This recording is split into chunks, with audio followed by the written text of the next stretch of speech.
Hello everyone, welcome back to our YouTube channel. In today's video, we will tell you how to use some of the important features of Google Docs through the web browser. So without wasting a minute, let's get started to the video.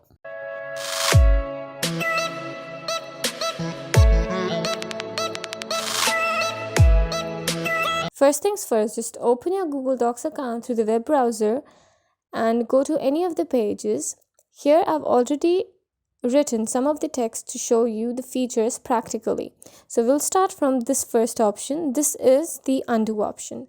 As we keep clicking on it, we'll see all the actions that were performed at the last stage are undone automatically.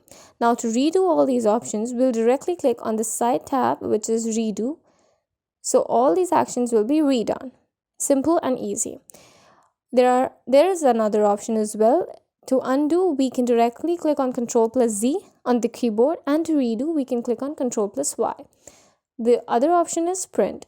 As we click on it, we can have two options. First is save as PDF. We can save the whole document as a PDF file, or we can directly connect to a nearby printer and print it out. We can print out the whole document. Other is the spelling and grammatical check.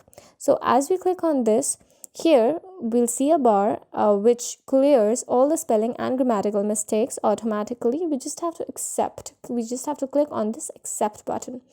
So just a small tip, the blue buttons, the blue underlines are for grammatical mistakes and the red ones are for spelling mistakes.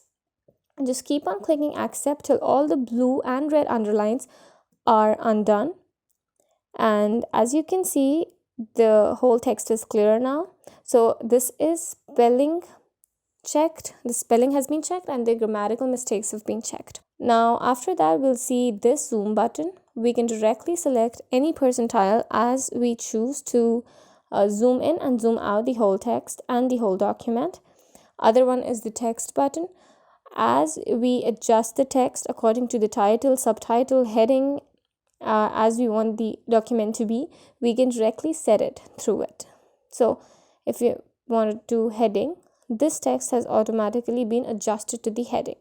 Now this is the font. We can directly change the font styles of the whole text if we select the whole text, and after that we'll just click on the font, and if you want it to be impact, we'll click on it and the whole text has been changed.